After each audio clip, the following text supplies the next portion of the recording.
Hannah is worried that she's pregnant with her dead husband's baby. She goes to her stepfather, Doc Knight, to get tested. That's really awkward. I'm surprised Hannah didn't try a home pregnancy test first. Doc is a jerk about it, too. He tells Hannah to come to his office, then hangs up on her without saying anything else.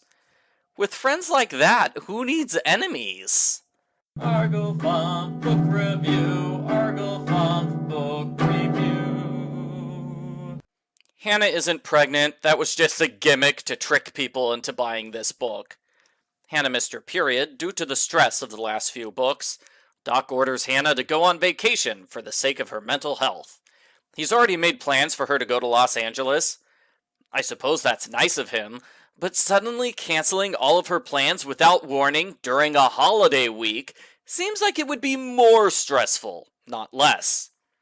Don't worry too much about the Valentine's Day holiday, though. The rest of the book ignores it. Hannah's mother comes along on the trip so she can constantly nag Hannah. She can provide Hannah with useful information, like what to pack in a suitcase. Mother helpfully explains, when an airplane says seatbelts on, that means you should have your seatbelt on. Is Hannah 4 years old? Why does she need her mommy to tell her these things? They get a minor tour of the area, and they stay with Hannah's best friend Lynn, who's moving to Lake Eden. Lynn films a cosmetics commercial. The director wants Mother to play the mother in the commercial. Mother is horrified because people will think she's old. Oh no! Hannah and the director quickly cover by saying Mother isn't old, she'll just look old in the commercial. As a thank you, Hannah gives the director some cake. Yes, Hannah walks around with a cake in her purse, along with plates and utensils, and a tub of butter. Why am I not surprised to learn Hannah carries butter with her at all times? Hannah's vacation is interrupted, and I have to say it is rude of her family to force her to go on vacation without warning, then cancel it without warning. It's almost like they don't care about her feelings. Michelle leaves a message saying Hannah has to come back home as soon as possible. There's a major emergency! Hannah calls Michelle back, but they don't talk about the emergency right away. Oh no! First, they talk about her cat for a page. Then Michelle gets a drink of water for a page. Then they talk about the emergency. What a huge waste of time. Michelle's boyfriend, Lonnie, is accused of murder. The police aren't allowed to investigate because the only police detectives in town are Lonnie's boss and brother. Since the police can't investigate, they have no choice but to ask Hannah to solve the mystery for them. Please note, if this happened in real life, a detective from out of town would come to investigate. I think that happened in a previous book. I could be remembering wrong. It's later revealed that the police can't investigate is a lie. There are 2 officers working the case. One's a rookie detective who's never named and doesn't appear. The other is Andrea's husband, Bill. As usual, Bill leaves police documents out in the open at home, so Andrea can copy them and give them to Hannah. On page 49, Hannah's name is misspelled, and she complains at length about airplane food. What's up with that stuff? The cinnamon rolls are bland and overprocessed. Worst of all, they come with unsalted butter. How gross! What moron uses unsalted butter in a recipe that includes salt? I think we figured out why Hannah carries butter in her purse at all times. She has very strong opinions about salted versus unsalted butter. The narration switches over to Lonnie's point of view as he tells what happened to him on the night of the murder. This lasts for 40 pages, although in Lonnie's defense it's more like 25 pages because 14 of the pages are recipes. I'm disappointed Lonnie talks so much about food and recipes. What's the point of having a different main character for 12% of the book when he acts and thinks just like the regular main character? Lonnie says he went to a bar to meet his friends Brian and Cassie. He brought a coconut layer cake and a card for Cassie's birthday. Everybody saw the victim, Darcy Hicks, get into a fight with her mean boyfriend. They have 2 public fights, which are so bad the staff wants to throw them out of the building. I give this the Best Drop Subplot Award, because Hannah doesn't even try to investigate him. You would think Hannah would question the guy who fought with the victim the night she was killed, but no, Hannah doesn't bother to talk to him, ever. Darcy's car wasn't working, and she was drunk, so Lonnie kindly took her home.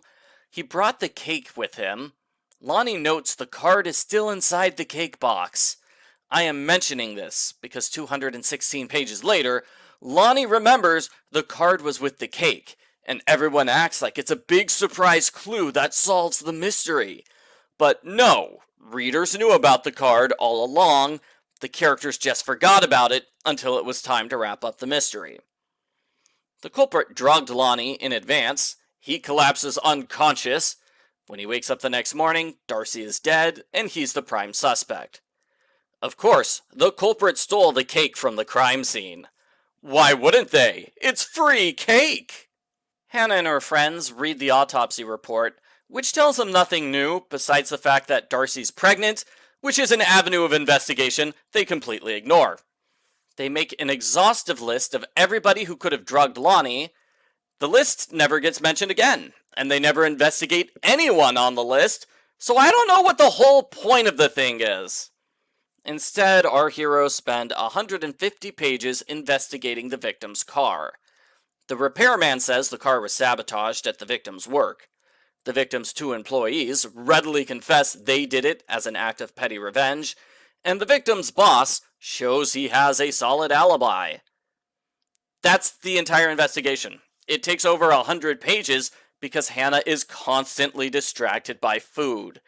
There's a family dinner with 17 pages of recipes. There is a butter cake with 2 sticks of salted butter, butter sauce, and butter icing. Way too much butter. There's another example of bad editing with the raisin cookie recipe. They forgot to include the part where the raisins are added to the cookie dough. The way it is now, the recipe says prepare the raisins, put them aside, and never touch them again.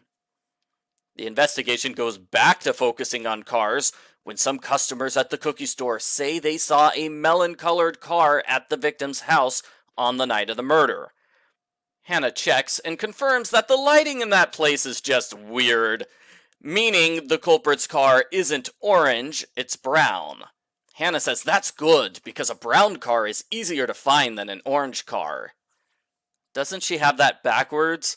It should be easier to find the one orange car in town than it is to find one particular brown car out of 1,000. I suppose it doesn't matter. Hannah doesn't bother to look for the culprit's car at any point. She's a terrible detective. Hannah talks to Cassie. If you remember, Cassie had multiple chances to drug Lonnie, and she spent a long time alone with the victim. Hannah should have talked to Cassie first, not last. Cassie gives herself away as the culprit when she talks about the birthday card and cake that she stole from the crime scene. Cassie decides to kill Hannah next, but she's foiled by her love of baked goods. See, Hannah's holding a box of cookies, and Cassie doesn't want murder to get in the way of eating the cookies, so she agrees to let Hannah put the cookie box down before she's killed. Hannah drops the cookie box on a car, which has a sensitive alarm. 3 car alarms start blaring. Cassie is quickly caught and arrested. I think the important question here is, are the cookies okay? I hope they didn't break when Hannah dropped the box. The book ends with Hannah dreaming she and Norman have a cute young daughter who carries on the family legacy of baking delicious things. Hannah cries when she wakes up and realizes it was just a dream. The end. Post-book follow-up. This was a bad mystery. Hannah doesn't examine either crime scene. She has a list of witnesses who were at the bar when Lonnie and the victim were both drugged, but she doesn't question any of the witnesses. It's like Hannah was purposely avoiding the mystery. In the end, her terrible investigation proves to be utterly pointless. The culprit gave herself away without prompting. Hannah could have done nothing for the entire book, and the end result would have been the same. There's a lot of Norman in this book. Several reviewers wondered if Norman has a job, since he seems to wait on Hannah hand and foot at all times. As for Mike, he only shows up whenever there's food. Granted, Hannah makes food so often it'd be hard to avoid it, but still, Mike deserves better than being the butt of constant food jokes. That's basically what he does in this book. He has breakfast 3 times in the same day, and they keep making jokes about it. It appears that Mike marries Hannah in the 6th movie, so at least he's got that going for him. To my surprise, there was a chapter about Ross. By accident, Hannah learns Ross has a storage unit in town. It contains a lot of cash, fake IDs, and new clothes. Presumably, Ross had these things squirreled away in case he ever needed to flee town at a moment's notice. And maybe he made fake IDs on the sly? I guess this is better than nothing, but I'd really like a full explanation of Ross's actions. Saying he made fake IDs doesn't explain why he fake married Hannah.